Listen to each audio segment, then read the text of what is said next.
Happy Healthy Saturday morning sa inyong lahat mga kapuso and welcome once again sa Pinoy MD para sa inyong mga health information na kailangang malaman.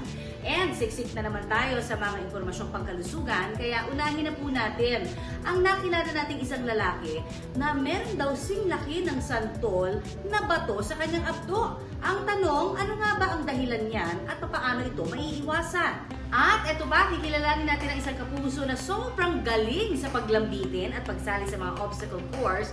At dahil dyan, wala hong nag-aakala na siya pala ay differently abled person. At ngayon pong International Day of PWDs o mga persons with disabilities, tutunghayan natin ang kanyang inspiring story. Kilalanin natin ang buhay ni Arman. Bakit nga ba nagkasugat-sugat at nagbalat ang paa ng isa nating kapuso matapos niyang sumali sa isang 3-day endurance challenge? Mamaya po, kikilalanin natin siya at aalamin ang kanyang storya. At kung gusto namang kumain at mag-food trip all over the Philippines, aba, hindi na po kailangan gumasto sa inyong plane trip. Dahil kung pwede nyo nang magawa yan, ang pagtikim-tikim ng iba't ibang mga putaheng Pinoy, dito lang sa Maynila. Kung saan yan, ating bibigyan kayo ng idea mamaya. At mamaya makakasama natin ang ating internist and wellness expert na si Doc Oyi Balburias para sagutin ang inyong mga health-related concerns na itinadala sa aming Facebook.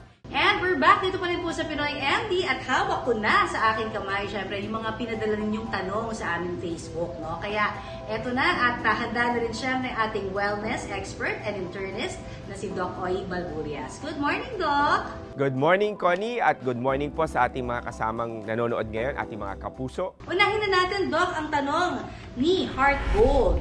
Paano nagiging sintomas ng alta presyon ang pananakit daw ng batok? Heart Gold, pwede rin naman kabaligtaran, no?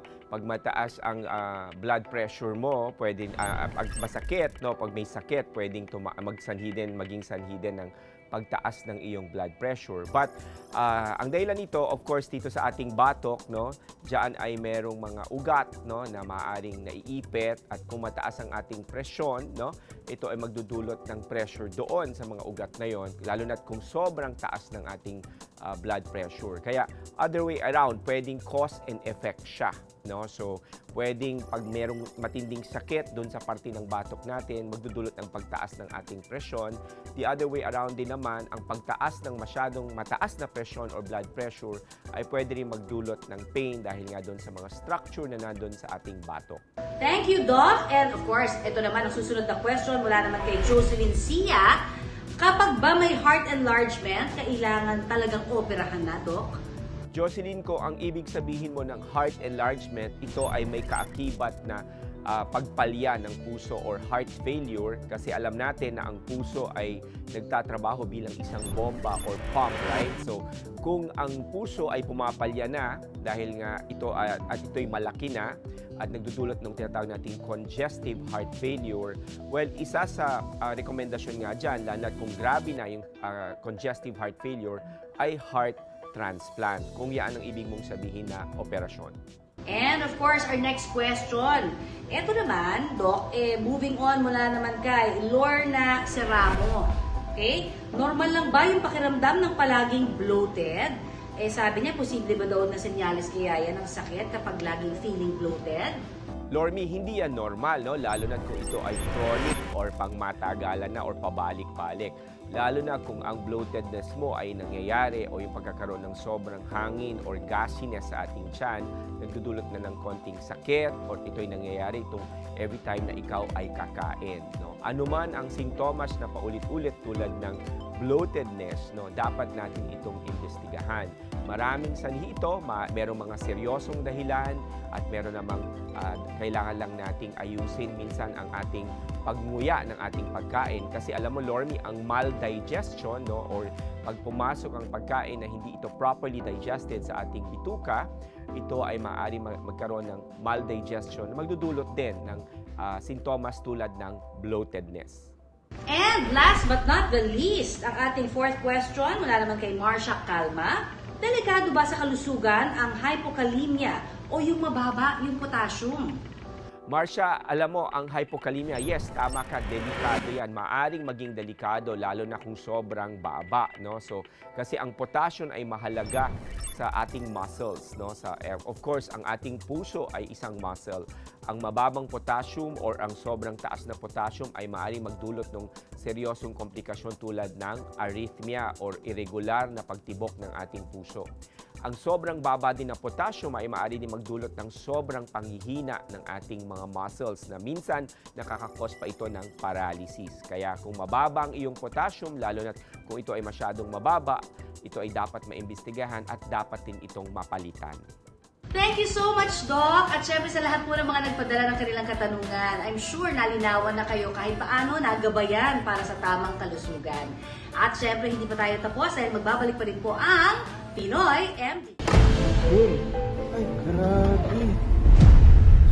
Tila isang buto ng santol ang nakuha sa loob ng katawan ng lalaking ito. Ang OA naman ng bato. Ang malabuto na ito, nagdulot daw ng matinding sakit ng tiyan at malaking perwisyo. Talagang masakit talaga siya. Lalo na pag yung hindi ka makatulog, yung tipong sa kama, talagang iikot-ikot ka pa. Ay, grabe. Ano kaya ito? Isang ata-ata sa mga pagkain popular na inihahain ng mga Ilocano. Kaya naman, ang 29 anyos na si Adrian Estoesla na tubong La Union, hindi raw nakakatanggi kapag ito na ang nakahain. Pero ang pagkain daw na ito ang posibleng dahilan ng kanyang pamimilipit. Kami, yung mga Ilocano, mahilig kami sa ata-ata, raw meats na kung tawagin, kinakain namin yun. So, feeling ko ito yung mga nakaka-affect talaga. Bukod pa rito, mahilig din daw talaga si Adrian sa iba pang mga mamantika at matatabang pagkain. Want to sawang kumain, kung talagang kailangan kong ubusin lahat, uubusin ko lahat eh. Pati na rin sa alak. Siyempre, kalakasan ko ng uminom, iinom ako, talagang pasaway ako eh. Noong 2019, nagsimulang makaranas si Adrian ng pagsusuka at pananakit ng tiyan. Minabuti niyang magpakonsulta kaagad sa doktor sa pangambang baka mayroon siyang gastroenteritis o impeksyon sa digestive system. Para makasiguro, minabuti ng mga doktor na isailalim si Adrian sa ultrasound. May nakita silang gallstones na maliliit, as in maliit pa lang naman. Dahil sa mga maliliit na bato na nakita kay Adrian, inabisuhan agad siya ng mga doktor na sumailalim sa gallbladder removal surgery. Pero si Adrian, tumangging sumailalim sa operasyon. Siyempre, ang pagpapa-opera is mahal naman. So, sabi ko sa doktor, baka madaan pa sa exercise, sa healthy diet, tapos yun nga, maiwasan ko yung mga bawal. So, pinagpaliban ko muna yung operasyon. At dito na sinimulan ni Adrian ang kanyang regular exercise. Doble ingat na rin siya sa pagkain. Mawala nga kaya ang mga maliliit na bato sa kanyang abdo? Ang gallbladder o abdo ay nasa ilalim ng ating atay o liver. At dito pumupunta yung ginagawa ng atay na tinatawag nating bile. Ang bile naman ay isang liquid o likido na inalalabas ng ating abdo at ito'y tumutulong sa pagtunaw ng ating mga fats, lipids, and fatty acids. Nabubuo rin ng gallstones kapag namuo naman yung tinatawag nating cholesterol, pigments, at mineral. Dahil sa healthy lifestyle ni Adrian, ang dating 105 kilos na timbang, makalipas ang 3 taon, naging 85 kilos na lang. Sa mga tao na alam na at given na meron ng gallstone, no, hindi ito basta-basta natatanggal sa healthy exercise at saka sa mga healthy eating habits, no. Although kung ikaw ay mas healthy lifestyle, mas mababa ang chance na lumaki at mag-progress at maging komplikado yung gallstone. Pero nito lang nakaraang Pebrero, makalipas ang 3 taon, si Adrian muling umaruray sa sakit. Talagang hindi ko na talaga matolerate yung sakit niya, as in sobrang sakit na. Dahil sa healthy lifestyle ni Adrian, ang dating 105 kilos na timbang, makalipas ang 3 taon, naging 85 kilos na lang. Sa mga tao na alam na at given na meron ng gallstone, no, hindi ito basta-basta natatanggal sa healthy exercise at saka sa mga healthy eating habits, no. Although kung ikaw ay mas healthy lifestyle, mas mababa ang chance na lumaki at mag-progress at maging komplikado yung gallstone. Pero nito lang nakaraang Pebrero, makalipas ang 3 taon, si Adrian muling umaruray sa sakit. Talagang hindi ko na talaga matolerate yung sakit niya, as in sobrang sakit na. Pero yun nga, that time kasi buntis yung asawa ko. So talagang gusto ko na yung magagastos para sa akin, para na lang din sa pamilya ko, sa panganganak ng misis ko. So talagang pinagpapaliban ko pa. Tapos yun nga, dahil nga may pamilya ako, may mga anak ako. So talagang kailangan kong patanggal para hindi lumala, para sa less complication. Siyempre mamaya lumala, kumalat sa katawan ko. So mas grabe. At nang ibalik si Adrian sa ospital, dito na niya napagdesisyonang sumailalim sa operasyon. Yun. Ay, grabe. Dahil ang dating maliit na lamang na bato sa kanyang abdo, naging halos singlaki na ng buto ng santol. Ang OA naman ng bato. Nakita ko, grabe, sobrang laki pala. Sobrang na-relief ako. At least wala na. Hindi nasasakit yung tiyan ko or malilesin na siguro yung pagsakit ng tiyan ko. Ang nakuhang bato sa kanyang abdo may aktwal na sukat na 26 millimeters. Ito nga po pala yung mga tahing natanggap ko sa procedure na ginawa sa akin. So bali 4 lang siya.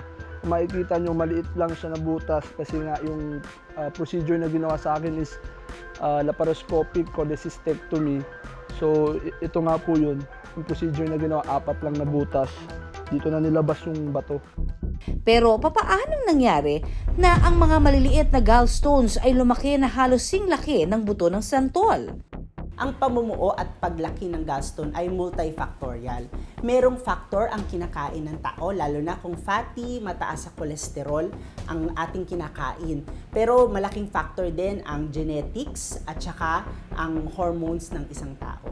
Ang laki kasi ng gallstone, mas malaki ang gallstone, mas malaki ang chance ang magkaroon ka ng simptomas tulad ng pananakit ng tiyan, dito sa may kanan, madaling mabusog, at mas malaki rin ang chance magkaroon ng komplikasyon. Wala sa laki ng gallstone kung kailangang operahan, pero mas nakadepende ito sa simptomas ng pasyente. Ngayong tuluyan ng natanggal ang abdo ni Adrian, nagdulot daw ito ng malaking pagbabago sa kanyang digestion. Pagkakain ako, kahit breakfast, lunch, dinner, after that, diretso CR talaga ako. Talagang magna-number 2 talaga ako. Sobrang mabilis yung digestion niya, lalabas agad eh. Tapos kakaiba, basta dapat malapit ka sa CR. Ang paliwanag ni Doc, Pag tinanggal yung buong gallbladder, ang gallbladder kasi ito yung nagko-concentrate ng bile, abdo, na tumutulong sa pagtunaw ng taba. Ngayon, kapag wala na yung gallbladder, kapag kumain tayo, lalo na kapag mga fatty foods, nahihirapan ang katawan natin na tumunaw ng taba. At kapag hindi natunaw ang taba ng mabuti, hindi ito na-absorb ng katawan at madali itong ilabas ng katawan natin. ang nangyaring ito kay Adrian, nagbigay daw sa kanya ng malaking aral. Sabi nila sa mga tulad ko na nagkaroon ng gallstone, pwede ko nang kainin lahat ng pwede kong kainin. Pero syempre, from my side, sa sarili ko, syempre, kailangan kong bawasan yun. Pero paalala ng eksperto, Para sa mga wala ng gallbladder, kailangan nilang iwasan ang mga matataba at mga oily na pagkain dahil ito ay hindi na kayang tunawin ng mabuti ng kanilang katawan. And of course, syempre, mas maganda ay may kasama itong exercise, lalo na para dun sa mga overweight at obese na merong gallstone. malaking tulong ang pagbabagong ginawa ni Adrian para sa kanyang kalusugan. Pero laging tandaan, prevention is always better than cure. Kaya ang payo ni Doc para makaiwas sa pagkakaroon ng gallstone, Mahirap iwasan na magkaroon ng gallstone kung ikaw ay gallstone former talaga.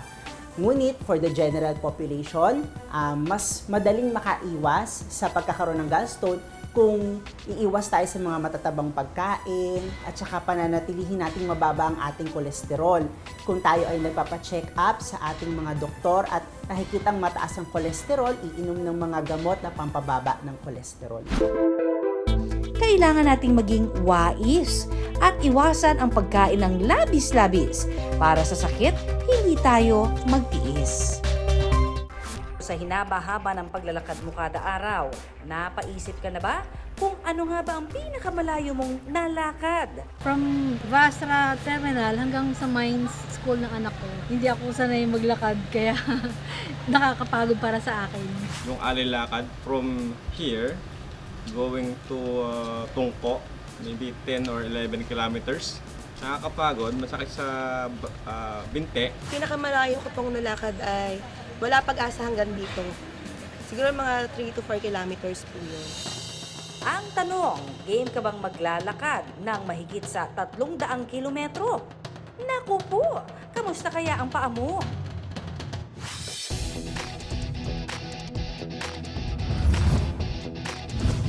Meet Mang Joe, ang 51 taong gulang na naglakad at tumakbo lang naman ng mahigit kumulang 300 kilometro.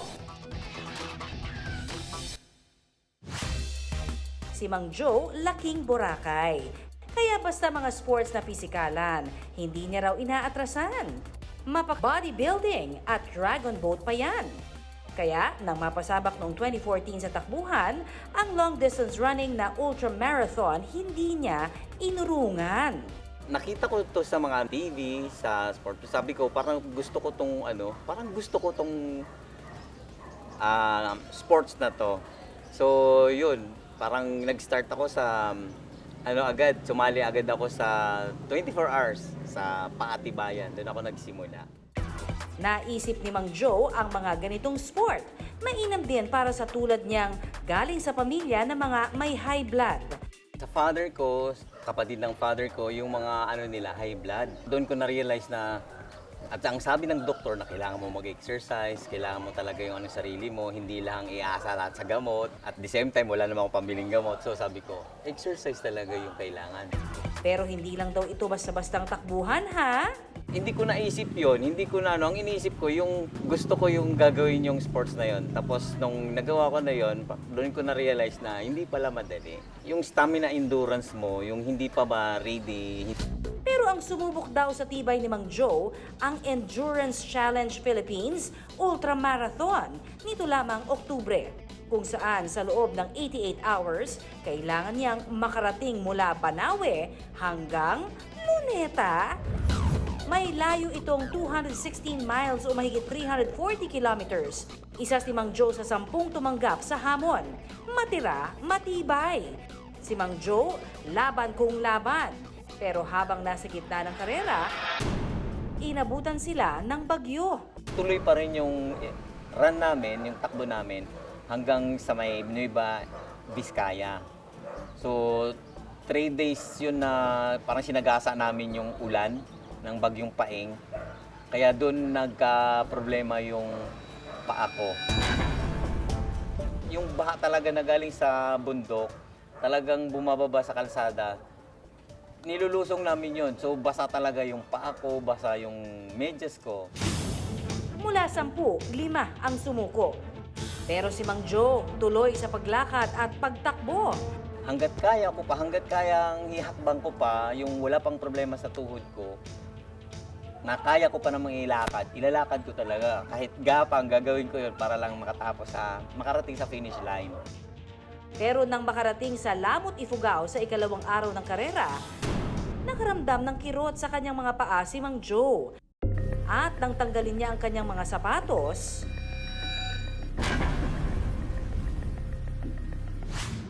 Alam niyo ba mga kapuso na isang Amerikano ang may hawak ng titulo ng World's Longest Non-Stop Running by a Human Being simula pa noong 2005? Siya si Dean Karnazes. Siya po talaga namang tumakbo ng 350 miles o katumbas ng 500 kilometro sa loob lamang ng 80 hours and 44 minutes. At sabi nga ng mga eksperto, ang brisk walking at ang pagtakbo ay nakatutulong para makaiwas tayo sa mga cardiovascular diseases. Kaya, takbo-takbo kapag may time! Pinapababa nito ang risk natin sa mga cardiovascular diseases. Pinapababa nito ang risk for diabetes, dementia, and obesity. Yung endurance and yung mga heart muscles natin and yung skeletal muscles natin. pero hinay-hinay raw sabi ni Doc dahil posible rin daw makasama kung masobrahan dito. Ang jogging kasi ay isang high impact na exercise. So, pwedeng magkaroon ng bone stress fracture, nakikis-kis yung ating mga buto sa tuhod, kaya sumasakit ito at may lead to potential injuries. Sa kaso naman ni Mang Joe, bukod sa layo ng kanyang nilakad at tinakbo,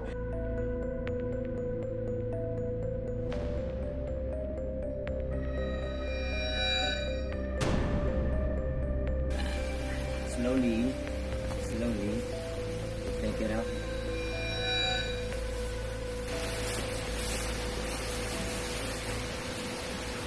Ouch. ang kanyang mga paa nababad, nagbalat at nagkasugat-sugat. Ang dahilan, ang pagkakababad ng kanyang paa sa baha. Ouch. 7 km na lang yan. Last 7 km. Assault. Nag-iisip ako, anong remedy na gagawin ko dito? So, tinanggal ko siya, hinugasan ko. Naisip ko, balutan ko kaya to ng plastic. Kasi basa na yung medyas ko, basa na yung sapatos ko, mahapdi na siya. Ang unang-una kong nakitang mali doon yung nilagyan ng plastic yung kanyang paa. Ang plastic kasi, wala siyang absorptive capacity. So, ang mangyayari, mabababad yung paa niya sa pawis at sa tubig. Dahil naman sa basang paa, meron tayong tinatawag na maceration process. Kapag nababad ang paa natin sa tubig or sa moisture ng matagal, kumukulubot ito at namumuti at nagmamanhid. So, mas mataas ang tendency na magkaroon ng sugat-sugat sa paa at pasukan ng mga mikrobyo. Dahil nagbalat ito at nagsugat yung paa natin, tapos tulad nung kay Mang Joe, na-expose siya sa baha. So, possible po na magkaroon ng leptospirosis ang ating pasyente. At the same time, pwede rin po siya pasukan ng mga microorganism or mga bakterya. So, baka magkaroon ng infection. Ayon kay Doc, kahit sino po pwedeng magkasugat at manakit ang paa, lalo na yung mga nakasapatos maghapon. Pero kayang-kaya raw iwasan yan. Ang kailangan lang, magsuot ng komportabling medyas at sapatos. At i-elevate ang inyong mga paa pagkatapos ng mahabang lakaran o kahit takbo. At para sa madalas magkapaltos dyan, Pwede ka naman maglagay ng mga petroleum jelly for added layer of protection para ma-prevent mo yung mga paltos. linisin daw ito ng tubig tsaka lagyan ng iodine. At ang pinakamahalaga raw, Huwag pwersahin ang sarili. Pakinggan ang katawan kung di na kaya, magpahinga. At the same time, meron naman tayong mga alternative exercises na pwedeng gawin para lang maging active or physically fit tayo. masakit man at nagkasugat-sugat ang paa, si Mang Joe tuloy lang sa pagtakbo. At hindi niya lang naabot ang finish line, second place pa siya. Bruised but not broken, ika nga. Habang tumatakbo ako na sobrang kirot, nag-ano ako nga, Lord, bigyan mo pa rin. Sorry.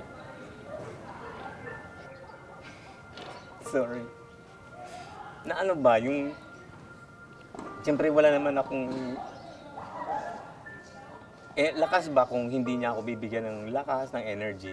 Tapos yung angel ko, kinakausap ko, kumbaga, na-overcome ko ba, na-survive ko ba yung sakit na yun, naramdaman ko na humingi ako ng energy, na bigyan pa niya ako ng lakas para lang matapos ko yung event na yun, na mapakita ko man sa family ko na hindi ako sumuko dahil lang natanggalan yung balat ng mga paa. Agad namang siyang binigyan ng pangunang lunas pagdating sa finish line. Sabi nga, anumang pagsubok kayang-kayang lagpasan. Basta anumang hamon ang iyong papasukan, dapat ligtas at healthy pa rin pagdating sa finish line. Nung nakita ko na siya, na yung ethnic village na yun, nung nakita ko na siya, sabi ko, thank you Lord, thank you Angel Jabamea. Narating ko rin yung finish line ba? Teka lang.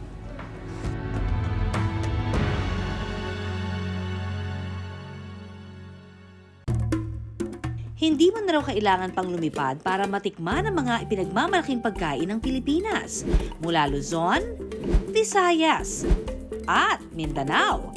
Dahil ang lahat ng yan, nasa iisang pasyalan na lang. Dito sa Food Wanderer, Lakbay Museo sa Parañaque City, all-in ang lahat ng pagkain.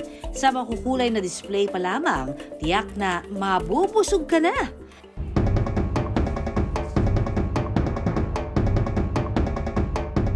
Pero ang mas nakatatakam, ang mga pagkain, pwedeng-pwede mo ring tikman. The Lakbay Museo Food Wanderer, it's all about the Filipino culture, Filipino dishes, and Filipino tradition. So technically dito sa Lakbay Museo Food Wanderer, you can smell, you can taste, you can touch all the things that you can see here inside the museum.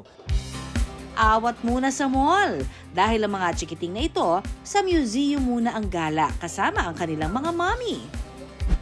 Pagpasok pa lang, ang bumungad sa kanila, isang higanteng maskara at ang makulay na jeep na ito. Talaga namang mapapasakay ka. Pero ang totoong bida, ang mga pagkaing ipinagmamalaki ng ating bansa tulad ng Bicol Express, Kupapa, at pinangat ng Bicolandia, tamales mula sa Cavite, kilawin nga kalding ng Ilocos, at ang mga rekado na kilalang pampasarap sa mga pagkain. Hindi ka rin daw maiiwan sa pansitan sa iba't ibang klase ng pansit dito, pati ang makukulay at in na mga kakanin. Si Mami Lani at ang 3 taong gulang na si Lucas nagbonding. Si Lucas, atak agad sa halo-halo dream. Mayroong slime at kinetic sand na pwedeng laruin ng mga kids. Mainam ang mga ito para sa sensory development ng mga bata.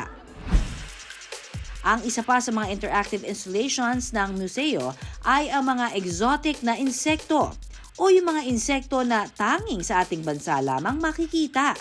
Ang mga insekto rin na pwede raw kainin.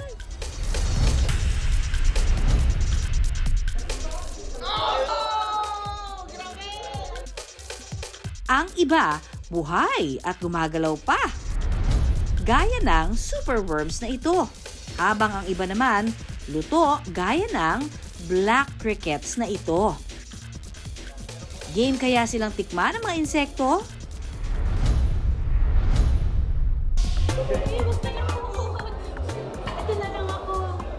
Si Mami Lani, Gina G. Pare-parehas lang po sila ng lasa. Ang lasa po yan is parang tuyo na mataba. Opo, lahat po yan. Hindi po yan lahat po. Go, Mami Lani!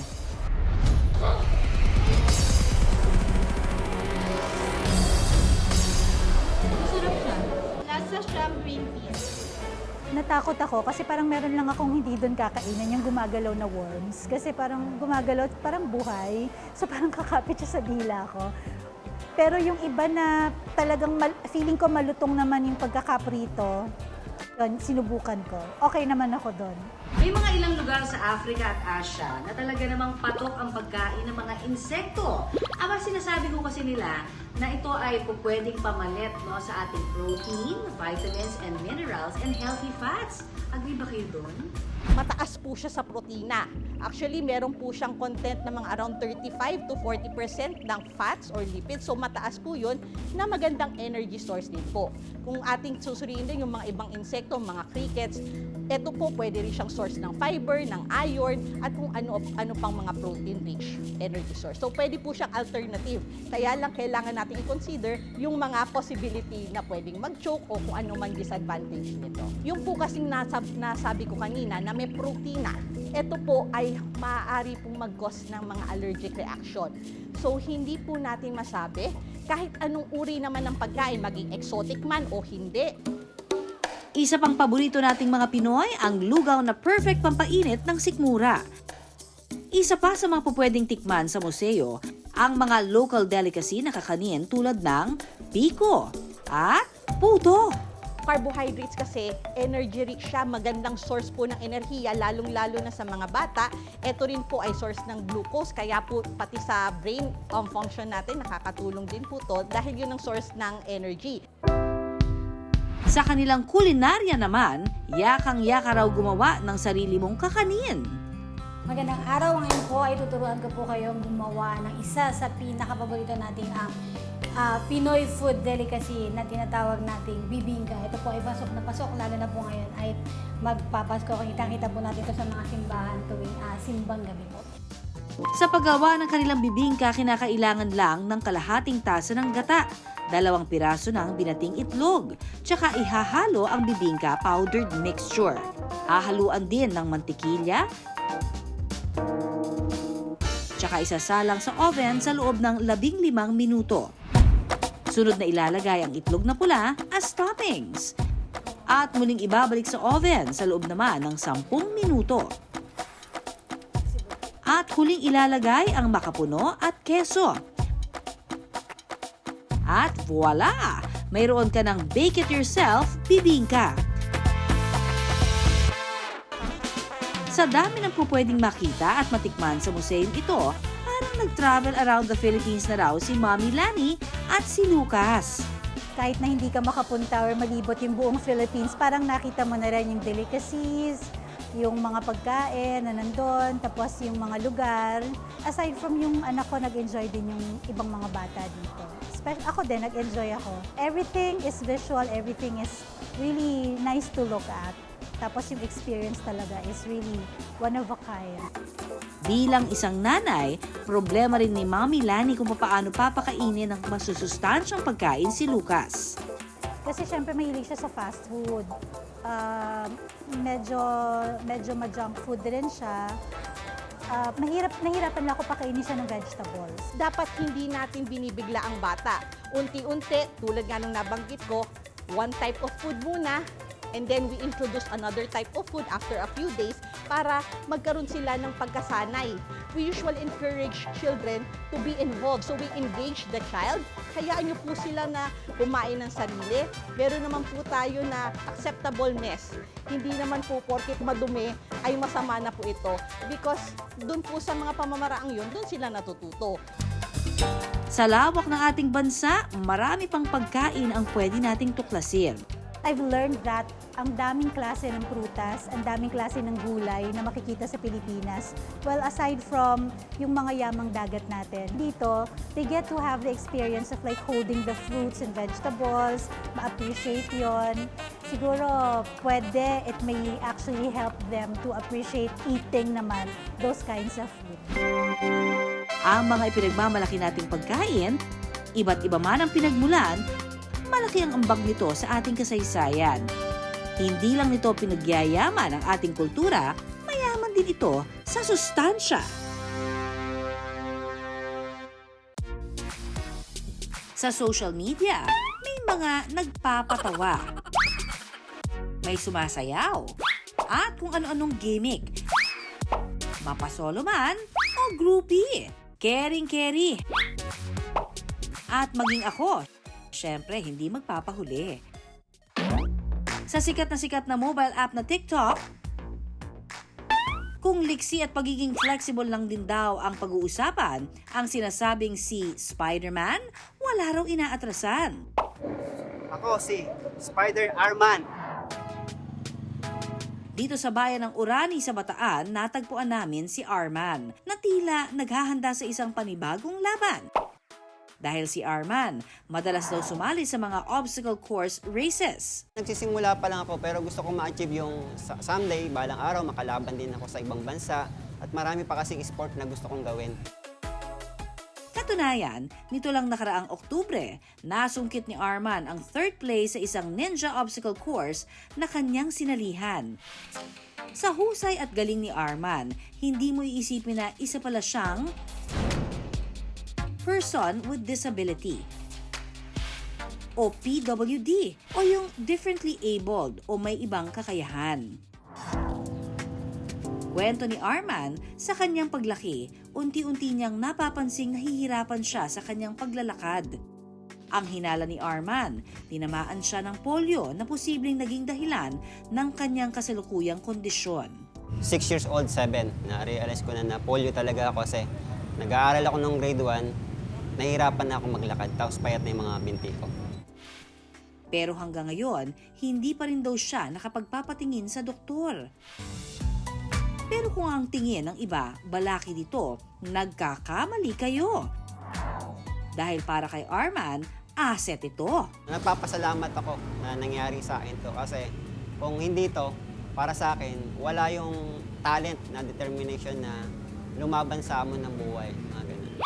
Mamaya, ibibida sa atin ni Arman ang kanyang mga talent na hindi na hidden. Abangan! Ngayon pong araw na ito ay pinagdiriwang natin ang International Day of Persons with Disabilities. Ito po ay nabuo noong October 16, 2006 alinsunod sa United Nations. At ito pong batas na ito ay naglalayon para lahat tayo maging aware sa kanilang mga karapatan. Gayon din, syempre, sa kanilang galing. At syempre, para lalo natin silang masuportahan sa kanilang mga pangangailangan. Nakasaad sa Republic Act No. 10754 ang mga benepisyo at pribilehiyo ng mga taong differently abled. Tulad ng pagkakaroon ng at least 20% discount at exemption sa value-added tax sa iba't ibang goods and services gaya ng gamot, pagkain, medical and dental services, pamasahe sa pampublikong sasakyan at mga recreational centers at leisure activities. Nakasaad din dito ang pagkakaroon ng express lanes para sa mga taong differently abled sa lahat ng commercial at government establishments. Sa tawag sa mga may kapansanan, di ba, yung vulnerable o marginalized, sila yung hindi ganun napapansin. No? Sila yung kulang sa natatanggap na serbisyo ng gobyerno. Kasi nga po, ang isang may kapansanan, pag wala pong mga ganung privileges, sila po yung mahirapan. Para kay Arman, malaking tulong raw ang mga benepisyong ito mula sa gobyerno. Bukod pa rito, nakatulong din daw ang tri-wheelchair bike na ibinigay ng kanyang kaibigan noong nakaraang taon. Ito po yung ginagamit ko pong tri-wheelchair bike na kung saan malaking bagay po ito sa akin kasi kung naglalakad po ako, mabagal. So, iwas na pa na rin po. So, kadalasan po, mas mabilis pa to kaysa sa naglalakad ako. So, nakakatipid din ako at exercise din para sa akin. May brake po siya, dalawa. Yan. Ito po, dapat gitna. So, umusad ka po. Yan. Tapos, pwede rin siyang di atras. So, gitna lang dapat. Yan, atras siya. Laking bagay niya, umaatras siya. So, hindi mo na kailangan bumaba. Atras siya. Para siyang kotse. Ang pagiging differently abled, hindi raw dahilan upang bumaliktad ang mga pangarap ni Arman. Pakiramdam ko sa sarili ko, ako ay taong walang kapansanan. Hindi ko iniisip na may kapansanan ako. Mas marami pa nga raw siyang kayang gawin na hindi kaya ng iba. Ready ka na bang makita ang pag-handstand? Headstand? At maging ang human flag? Napanood ko sa TikTok, napanood ko sa YouTube. Tinaray ko talaga na ma-practice to at ma-perfect. Kahit hindi perfect, pero at least nakuha ko naman siya kahit mahirap. Kasi mahina po yung isang hita ko, ibang handstand ng style ko. Kino-cross ko po yung ganyan. Kasi hindi siya pwede diretso kasi babaksak isa. Yun po yung sarili kong style sa pag-handstand. Meron po siyang paralyzed na lower extremities. Kumbaga may hypermobility yung joints niya. Pwede po kasing magkaroon ng dislocation, ng fracture sa kanyang bones. Ang kanyang pagpapamalas ng talento sa social media at sa mga obstacle competition, suportado raw ng kanyang pamilya. Suportado naman ako ng asawa ko. Papasalamat ako na okay naman sa kanya, natutuwa naman siya. Nakatutulong pa nga raw ito sa pang-araw-araw niyang gastusin. Hello mga ka-flexibility, mga kaibigan.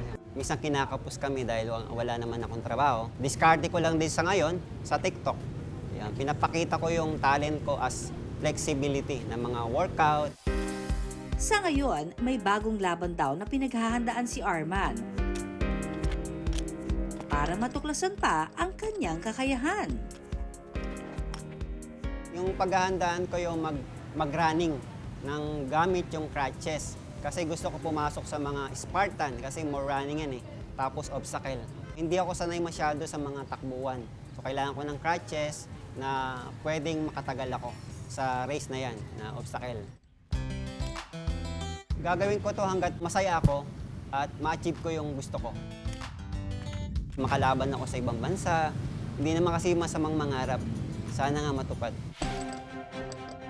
Walang imposible kung may determinasyon. Walang hadlang kung may pangarap at intensyon. Dahil anumang pagsubok sa buhay, basta lumalaban, kayang-kaya.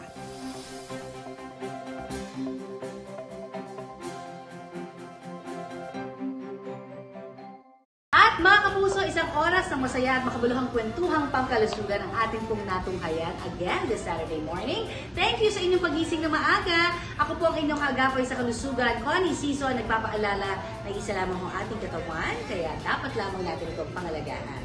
At ako naman po si Doc Oyi, ang inyong internist at ang inyong health and wellness expert. Thank you, Doc Oyi! And of course, kita-kita tayo muli sa susunod na Sabado dito lang sa nag-iisang tahanan ng mga doktor ng bayan. Ito po ang Pinoy MD.